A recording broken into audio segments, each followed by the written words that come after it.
자, 오늘은 좀 흥미로운 얘기를 해볼까 합니다. 대만을 둘러싼 상황인데요. 이게 참 역설적입니다. 전쟁이 날 것 같으면서도 동시에 평화로워질 수도 있다는 거죠. 이 복잡한 동아시아의 지정학적 수수께끼, 지금부터 한번 풀어보겠습니다. 아니, 어떻게 전쟁 가능성이랑 평화 통일 가능성이 둘 다 높아질 수가 있냐고요? 이게 말이 되나 싶죠? 그런데 바로 이 모순적인 질문이 지금 대만을 둘러싼 현실을 가장 정확하게 보여주고 있습니다. 이 미스터리를 풀 열쇠는요, 바로 세 명의 핵심 플레이어한테 있습니다. 미국, 중국, 그리고 대만. 이 셋의 전략이 정말 놀랍게 바뀌고 있거든요. 자, 그럼 본격적으로 한번 들어가 볼까요? 자, 첫 번째 주자. 미국입니다. 요즘 미국의 외교 정책 보면 뭐랄까 좀 종잡을 수가 없잖아요. 방금 보신 것처럼 트럼프 전 대통령의 발언들, 그린란드는 우리 땅이라느니 캐나다는 미국 주가 되어야 한다느니 뭐 이런 얘기들을 들으면 이 사람 진짜 충동적이구나, 예측이 안 되는구나 이렇게 생각하기 쉽죠. 그런데 말이죠, 만약에 이 모든 행동에 어떤 패턴이 있다면요, 이 모든 게 사실은 다 짜여진 각본, 어떤 문서화된 계획의 일부라면 어떨까요? 바로 이겁니다. 백악관의 국가안보전략, NSS라고 하죠. 여기 보면 아주 명확하고 솔직히 좀 공격적인 계획이 다 나와 있어요. 예를 들면 모든 나라는 우리 편 아니면 적편 둘 중 하나를 골라라. 그리고 한국이나 일본 같은 동맹국들은 알아서 군사력 키워서 중국 좀 막아라. 이런 식으로 압박하는 내용이 담겨 있는 거죠. 그러니까 이게 즉흥적인 게 아니라 아주 철저하게 계산된 플레이북이 있었던 겁니다. 결국 핵심은 이겁니다. 미국의 정책이 그냥 마구잡이가 아니라는 거죠. 기존의 동맹 관계를 좀 희생하더라도 중국을 견제하는 걸 최우선으로 두겠다. 이런 아주 계산된 변화라는 겁니다. 그리고 이 전략이 동아시아 전체를 엄청나게 흔들면서 완전히 새로운 판을 짜고 있는 거죠.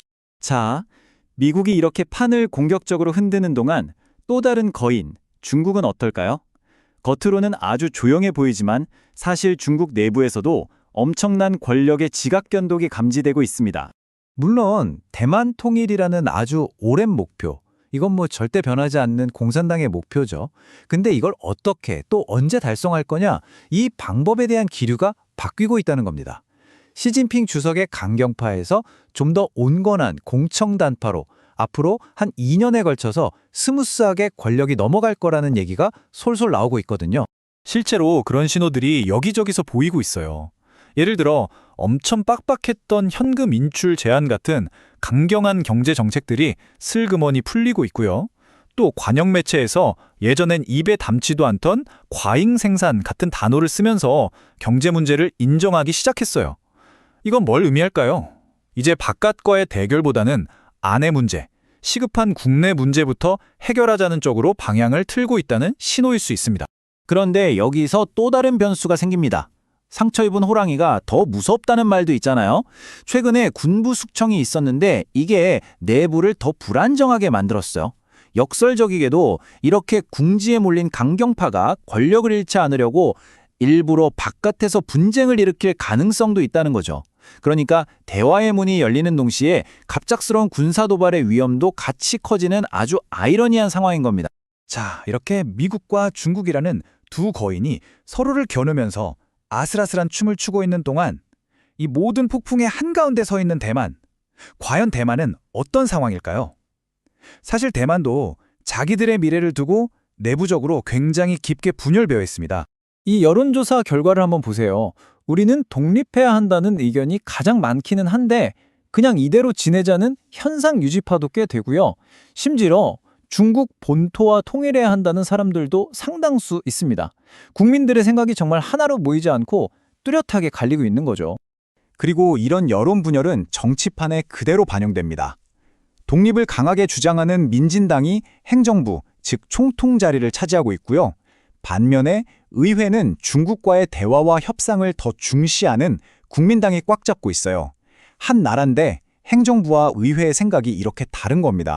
이 숫자를 좀 보세요. 800만. 최근에 있었던 비공식 온라인 투표인데 지금 독립 성향의 총통을 탄핵해야 한다고 클릭한 사람이 800만 명이 넘었고요. 반대한다고 클릭한 사람도 800만 명이 넘었습니다. 이건 뭐 나라가 정말 딱 반으로 쪼개져 있다는 걸 너무나도 명확하게 보여주는 거죠. 자, 그럼 다시 처음 질문으로 돌아가 보죠.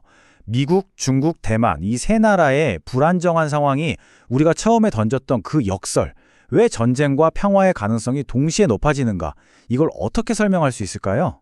정리해볼까요? 아주 공격적인 미국, 계속 변하지만 그만큼 불안정한 중국, 그리고 내부적으로 깊이 분열된 대만. 이 세 가지가 딱 맞물리면서 정말 극과 극의 미래, 이 두 가지 시나리오가 동시에 가능해지는 그런 환경이 만들어진 겁니다.